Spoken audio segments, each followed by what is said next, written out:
Hello everybody, I'm Arthur Williams, Channel 4 presenter and former Royal Marine, and today, as part of British Triathlon's Paratriathlon Talent ID series, I'm in conversation with paratriathlete Joe Townsend. Joe, how's it going, mate?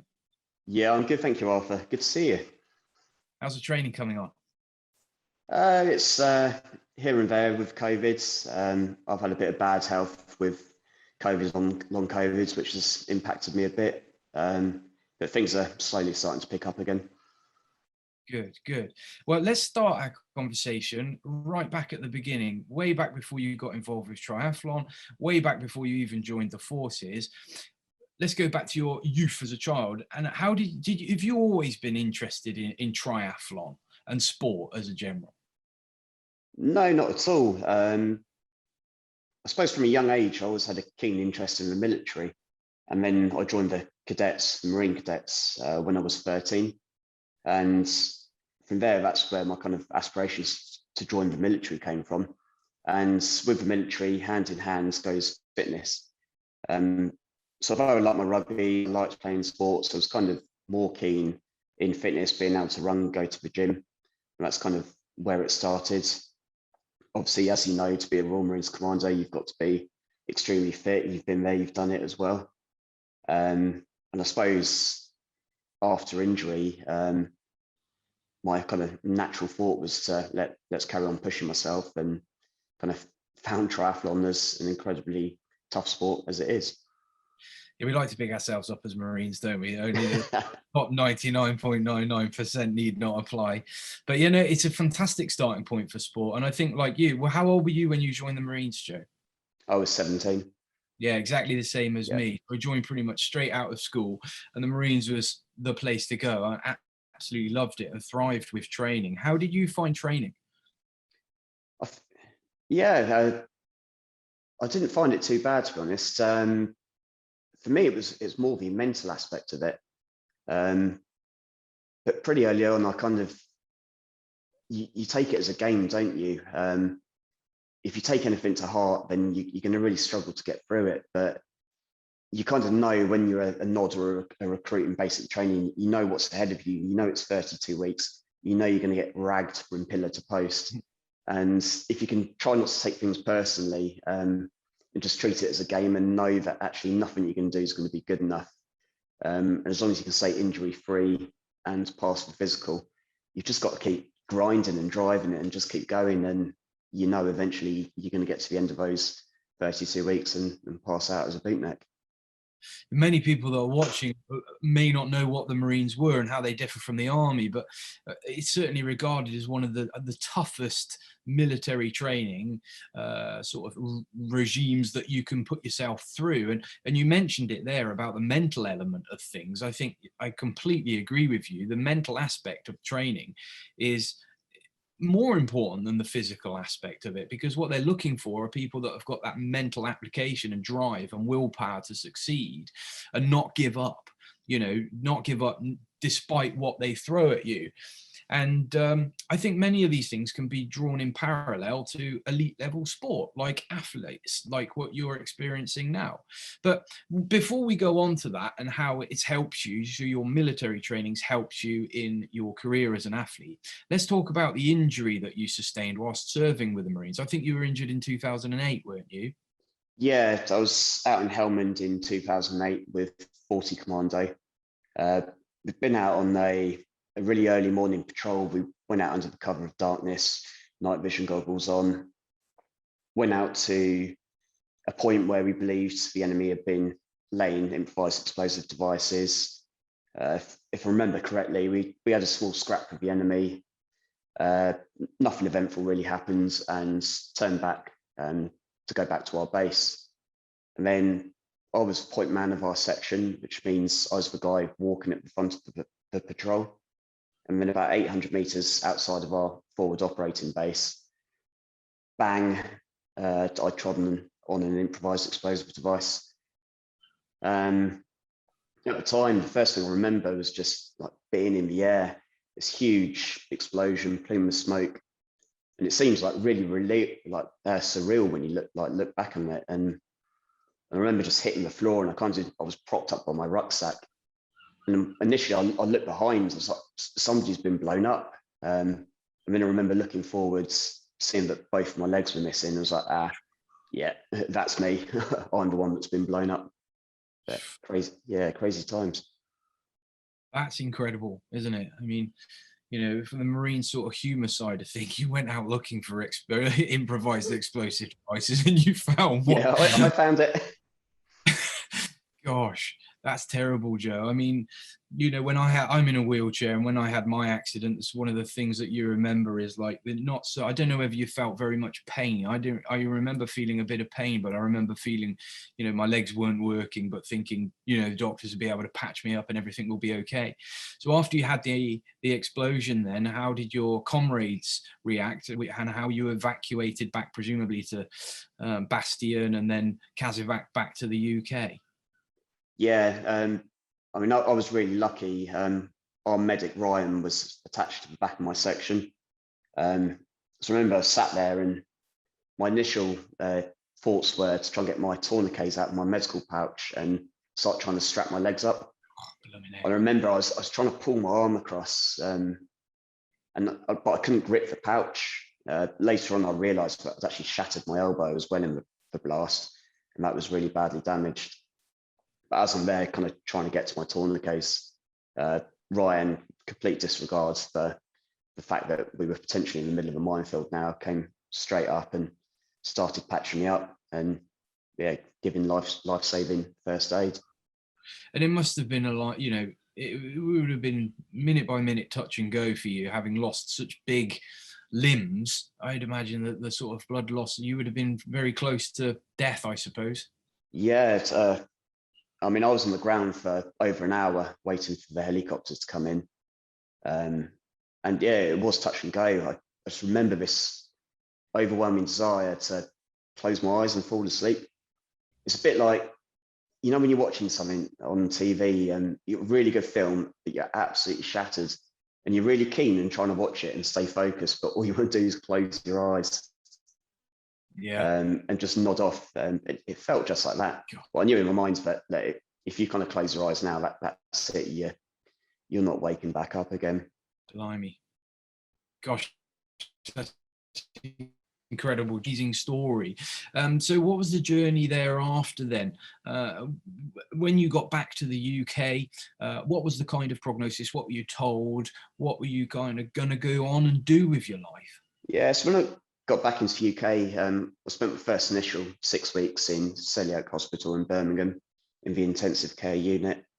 Things were pretty grim. I was in and out of surgery pretty much every other day. And I know that I died a couple of times on the operating table. So I really wasn't in a good way at all. And then I caught kind of bacterial infection, which was causing more tissue damage to what was left of my legs. So I think I had over 50 surgical operations whilst they were trying to get that under control to try and kind of stem the limb loss any further. But I was in for a total of 5.5 months in hospital. Pretty grim times. But then from there, I moved to Headley Court in Surrey, which is the military rehabilitation centre. And that's where kind of things started to get positive again and things started to look up. And Headley was a phenomenal place. I kind of went there having no concept of disability. I suppose I was kind of sheltered before. I didn't know anybody that had a significant disability. But then when you turn up to somewhere like Headley Court and you can see what the lads and girls are able to do and what they're up to, and you soon realise that, especially with that military mentality, it's like, well, if he can walk on prosthetics, I can do that. If he can run, I can do that. And then it kind of comes back to that military, well, the Royal Marines are the best, so we've got to be better than everybody else. And I suppose that's kind of where I did well in my rehab, is just constantly pushing myself to be the fittest person at Headley Court, try and spend the most time on my prosthetics, although it was detrimental to my legs at the time. I think just having that drive to keep on pushing forwards and keep achieving. The whole time I was doing that, I wasn't feeling sorry for myself about my injuries. I was just had a goal, had a focus, right, let's tick that one off, set another goal, let's keep moving forwards. Strong mind, strong body, eh? Did we ever Exactly. cross paths in Headley Court, Joe? I'm trying to remember. You might I have been think we the, must have early days. yeah, because I think I was probably just wrapping up there as you were Yeah. beginning. But I remember at Headley Court, it's a funny story about sort of becoming a very physically active Royal Marine to somebody that isn't so physically active straight away. And I remember going to the gym as part of one of the rehabilitation things, and I had my sort of Royal Marine singlet on, which we all had back in the day. Yep. And I remember going to the Standard. gym with a pair of jeans on, and the PT was like, "What do you do?" Of course, they're RAF, the Royal Air Force PT. And they were like, "What are you doing?" And I was like, "Well, I can't use my legs, so what's the point in wearing shorts?" And they were like, "Yeah, no, that's not the right attitude, mate." But it's all about kind of, what's the word I'm looking for? It's all about changing your mindset to accept your kind of new disability, if you like, and adapt to it. Because, of course, when you have an injury, we're not programmed to be disabled people. We're programmed to be able-bodied people. And although your body's gone through a very significant physical change, your mind hasn't. And that mind takes a long time to catch up to where your body's at. And I certainly found that was a big challenge in the early days. But I think it's something that you managed to adapt to very quickly. Yeah, I think so. And I think it comes back to that positive mindset again. And I was constantly setting goals. It started way back in hospital. I mean, I remember lying up on the burns and plastics ward, and I was having to be washed, to be fed. Someone has to roll me over in bed and feed me. And I felt like a newborn child. And then as things started to improve, I was able to feed myself with a forkful of food, and then that would wipe me out. That was enough for today. But then tomorrow I'll have 2 forkfuls, and then I was able to sit up in bed, transfer from bed to a wheelchair, push myself freely. And every time you kind of set a goal and achieved it, you felt really positive about yourself, and you knew you were in a better place today than you were the previous day. And then getting to Headley Court, it was just more of that, and the goals just kept snowballing and escalating, and you'd achieve something, right, what we're going to do next. And I remember being in a place where I put on loads of weight. I got to a point where I was drinking a lot, and it wasn't because I was feeling sorry for myself or anything like that, but my rehab was starting to plateau at Headley Court a little bit. I was spending more time at home. I was just bored. All my mates were working during the week, so I ended up nailing a bottle of port most nights, as you do as a Royal Marine, smashing loads of calories down and putting on loads of weight. But I remember looking in the mirror one day and seeing the size I've become, and it was like, hang on a minute, Joe, that's not you. You're a Royal Marine. You've been close to the peak of physical fitness before. You may have lost your legs, but come on, let's see what we can do. Yeah. So I started going back to the gym, got back into my weightlifting, got back into my fitness, and body size started to shrink down again. And I started feeling good about myself physically, in my appearance for the first time kind of since injury. I've gone from being like a stick below 40 kilos in hospital to over 80 kilos, literally doubled my body weight. Obviously not great. But as I say, when you start making progress again and achieving goals and feeling good about yourself, it was just really positive, and that was my driver to continue pushing on with, I suppose. Yeah. And sorry. Yeah, I was going to say, and then that kind of led to triathlon at Headley, really. And there was a challenge set by one of the rehab instructors to do an Ironman triathlon, 2.4 mile swim, 112-mile bike, and then a marathon. And at this time, I was out on a handbike. I was loving life in a handbike. I'd started pushing a racing wheelchair. So I said to Mark, look, can I do the bike and the run section? And he's like, yeah, that's absolutely fine. We'll get someone to do the swim for you. And as my training for this Ironman kept progressing, body weight was coming down. I was starting to look like something that would resemble an athlete. And I just thought to myself, look, if I can learn to swim and get through that 2.4 mile swim, I can do an Ironman under my own steam, off my own back, and actually call myself an Ironman triathlete at the end of it. So yeah, kind of got in the pool with Mark. Literally, first day, jumped in water, pretty much hit the bottom of the pool, crawled my first 25 meters. Wasn't pretty, but again, every day kept getting back in, kept swimming a little bit further.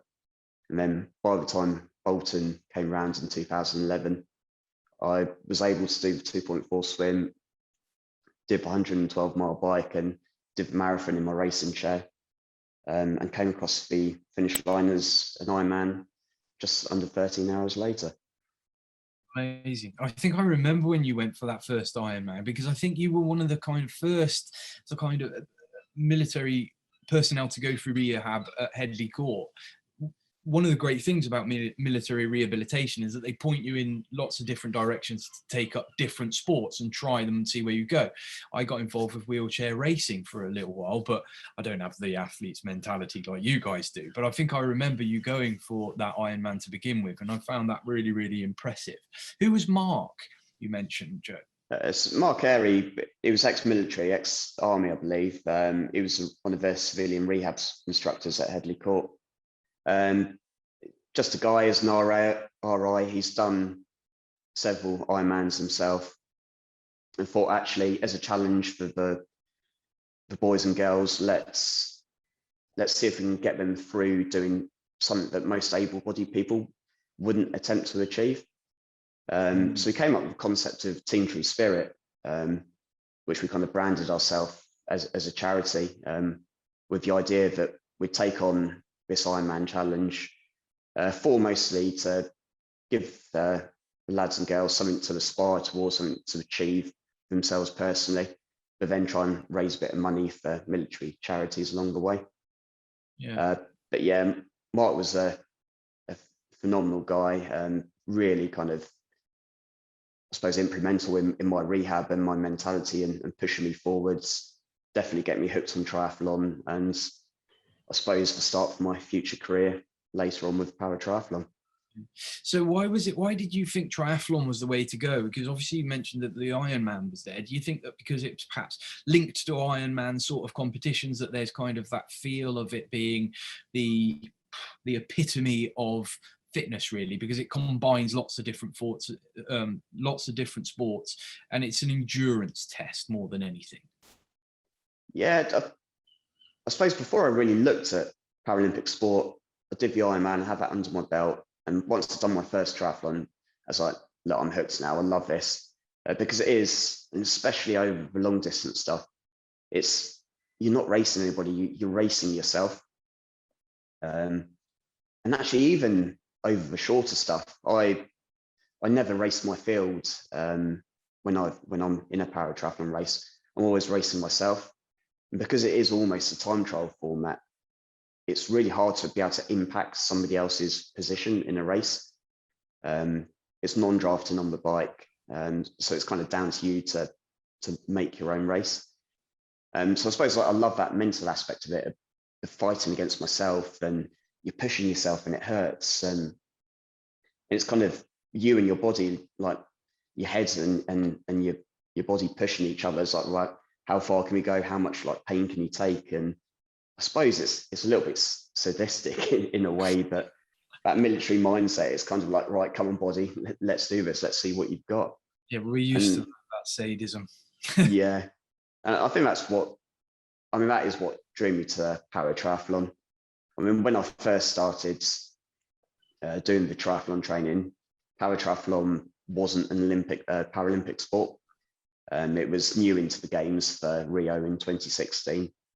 And so when I'd done my first couple of Ironmans, I was obviously starting to become known on the paratriathlon scene as, say, this is a guy that, could potentially do something in the future. So I had some conversations with Johnny Ryle at Paratriathlon. I did a talent camp with the British Paralympic Association down in Bath, and obviously I'd proved already I was a fit guy, and obviously shown that I had something to bring forwards, and I managed to get onto the talent pathway for paratriathlon. And And that was the start of my Paralympic career, I suppose. What was paratriathlon like as you started to join? Were there many other people like in wheelchairs like yourself or with amputations that were that were already established within paratriathlon, or were you kind of there at the beginning of it all, really? I suppose, I mean, there was already quite a good field of athletes when I started racing, from all over the world. Don't get me wrong, there weren't absolutely stacked out fields, but I think triathlon is one of those sports that people do it for a challenge. So it comes naturally. People like to have this challenge and be able to display it at doing a triathlon. And one of the things I really actually love about triathlon as a sport is, the world is your race course. Basically, whatever event, whatever venue you go to, it's going to be different. And quite often, a triathlon is put in an iconic place in that country, representing them. So, for instance, Rio was on Copacabana Beach, which, like, what an awesome venue for a triathlon, for a paratriathlon. So you don't really care about the sport; you just care about the nice places. Just jet setting around the world. Yeah, you've got it. But also, I think triathlon as well is one of the only sports where, in the same weekend of racing, you can have the elite men and women, you've got the juniors racing, you've got paratriathlon, and then you've got age group athletes. And you've got, in the same weekend of racing on the same courses and venues, you've got from the elite, the top in the world, to someone that might be starting out doing their first triathlon and just wanting to finish the course. And I think as a sport, it's really inclusive in that way. And I really enjoy that. And I suppose it's amazing for everybody, isn't it? If you can go and do your first triathlon and you're racing on the same course that, like, Ali and Johnny Brownlee have just raced on, for example. I mean, that's pretty cool, isn't it? Yeah, inclusive is a really good word to use, I think, when I think of triathlon and paratriathlon. Actually, everybody sort of seems to be as part of the same team and does a lot of the same stuff together, which I think is really, really cool. But paratriathlon seems to have picked up a hell of a lot of momentum since it was started, and it seems to be growing and growing and growing all the time. Yeah, I think we put on a really good show in Rio. A lot of people wouldn't have heard about paratriathlon necessarily before.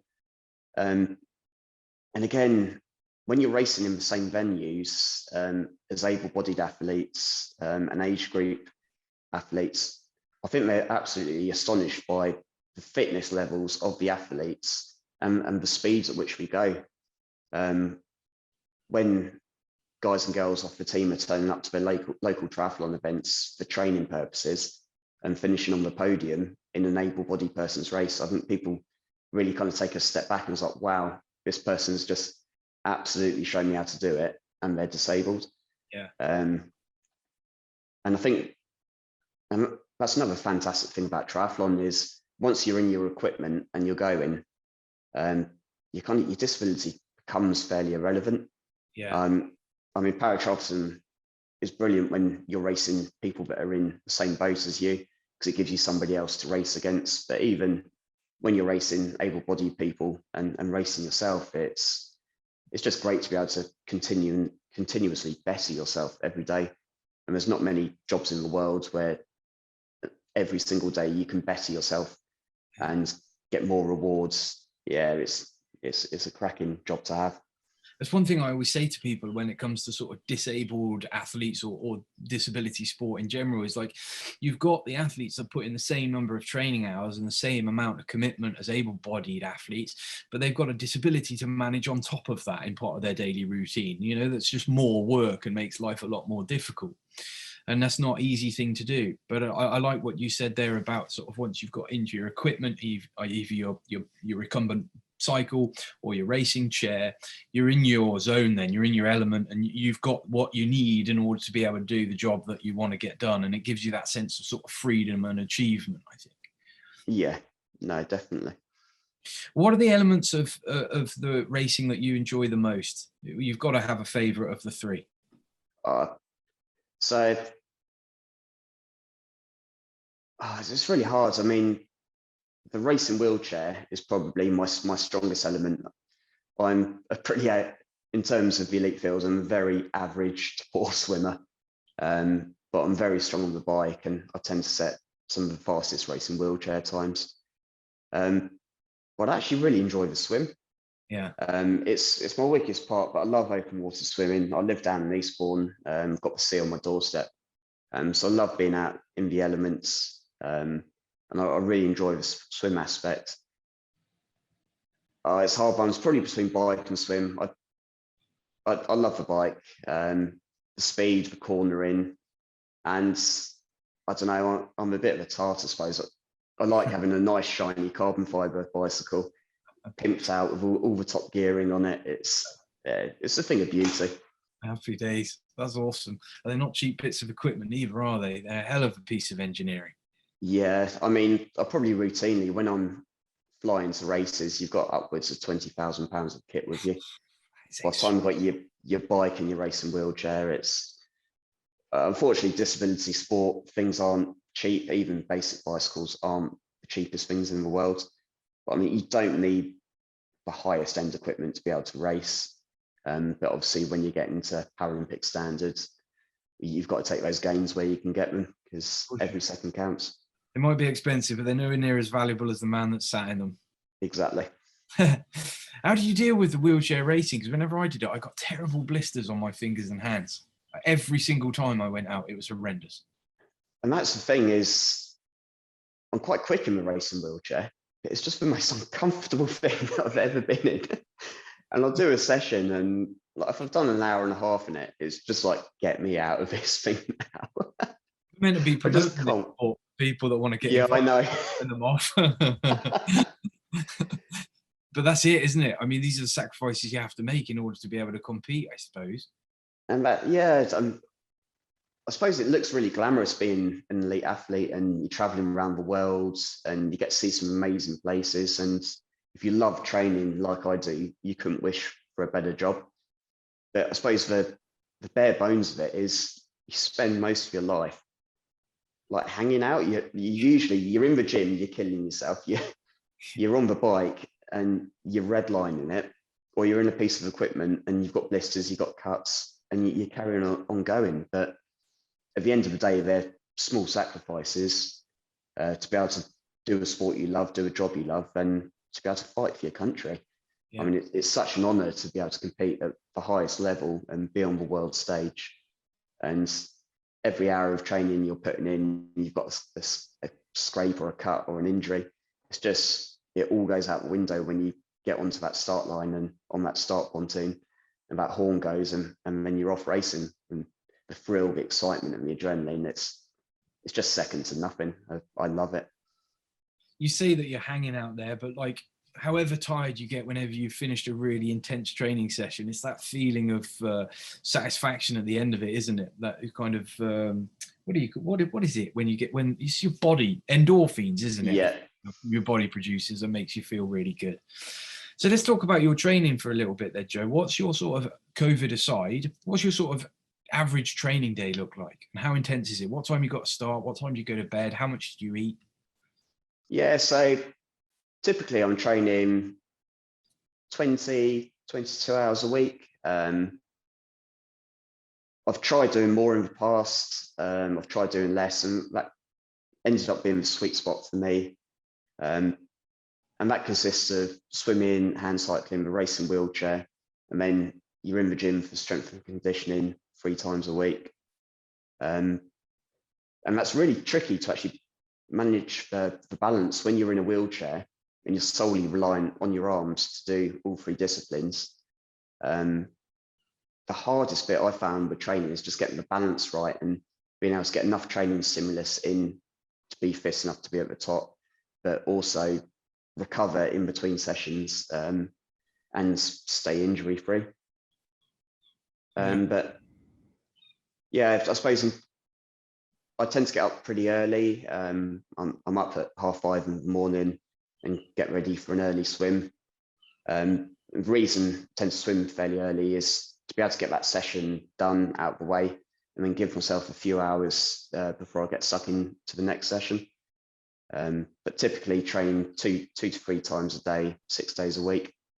So it's pretty full on, and although your session might only be 2 hours, and then you do another session for 3 hours later on in the day, you've kind of, once you finish that session, you're concentrating on refueling, getting the calories in, getting your nutrition right, and then resting, kind of ready for your next session.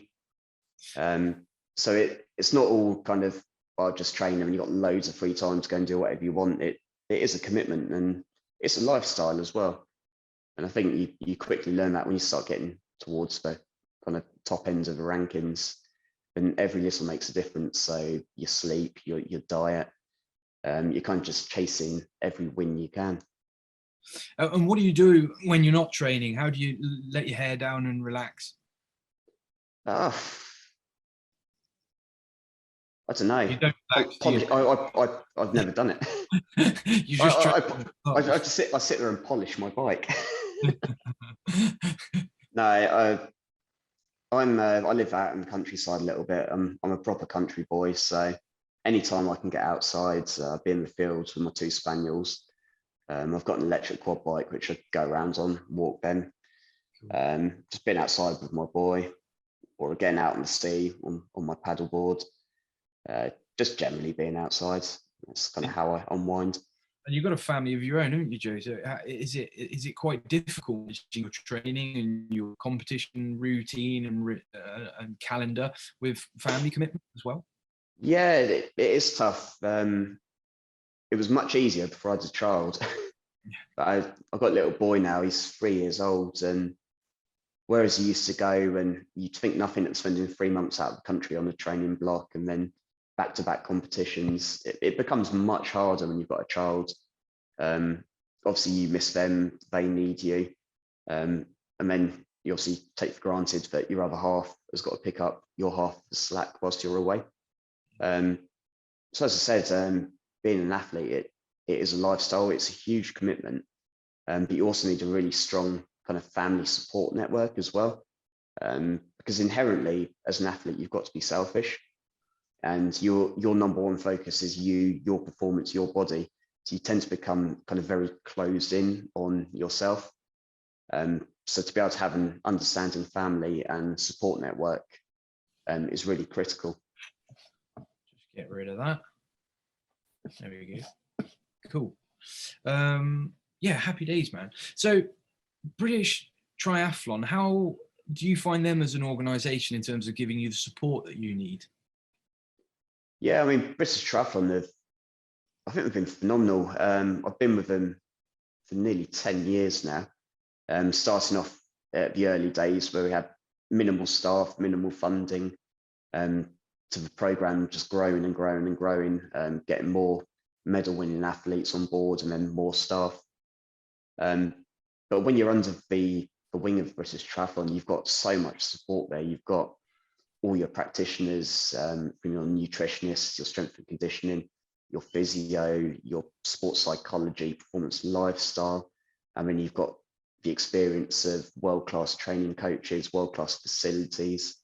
As an organisation, they're phenomenal and they're exceptional at what they do. If you look at the medal count from British athletes at most major competitions spanning over the last 10 years, we've always won our fair share of the bag, in a hugely competitive sport. So yeah, I can quite safely say that British Triathlon probably are at the peak, the pinnacle of performance program sport at that level. So if you get on board on program, whether it's through the talent pathways to being an elite athlete, you're in good hands. That's brilliant to hear. For anybody that's watching, any of the youngsters that were sort of, let's say, in our position when we were going through Headley Court, or for younger people that may have acquired a disability or were born with one, and they're considering a sport to take up, would you recommend triathlon, and what would you say to them? Yeah, definitely. I mean, I love triathlon. It's been my life for the last 10 years.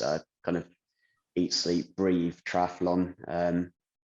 I suppose for somebody new taking up the sport, best thing you can do is try and get yourself along to a few events.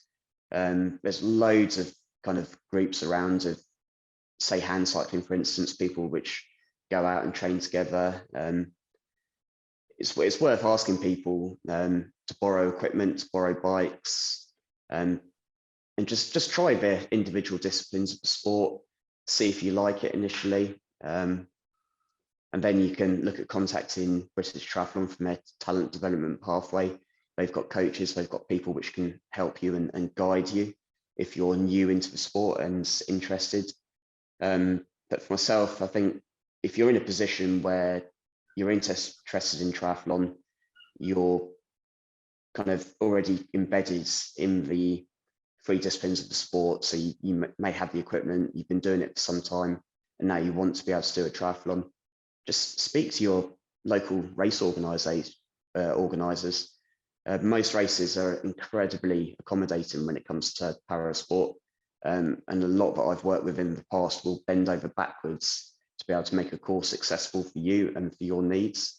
So don't be afraid to give a race organizer an email and just say, look, I'm new to this. Is it possible I can come along?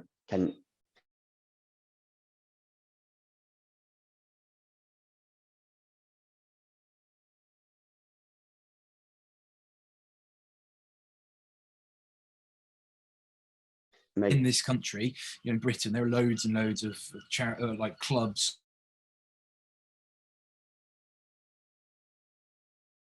with, and then once you're onto that ladder, you can escalate it up and end up in the position that you're in now. Yeah, definitely. From an athlete's point of view, if you were going to give somebody then three sort of key elements that make for a successful athlete, what would you say they are? What makes you a good athlete? So first off, the most important thing is you've got to be in it for the right reasons. You've got to be in it because you enjoy the sport, you love the sport. If you think, I want to go to Paralympics, I want to be famous, I'll do this to get there, you're going to struggle. It's to be able to have that complete lifestyle, and that you've got to be a geek. You've got to get fully embedded into the sport that you're doing, and you've got to live and breathe it. So you've got to have 100% commitment. And that is the lifestyle. That's for not going out drinking, not seeing friends. It's missing family. So that's kind of, you've got to want it. That's my number one piece of advice. Two is going to be commitment and determination. There's going to be days where the alarm goes off at 5:30 in the morning and you don't want to get out of bed. You're shattered. You've had a full-on training week. And it's those people which can continue to get up, shake off their sore bodies and crack on and get the sessions done. They're the ones that are going to be successful. And three, I think come back to the first one, you've just got to enjoy it as well. Being an athlete is phenomenally rewarding. You get the ability to better yourself every day.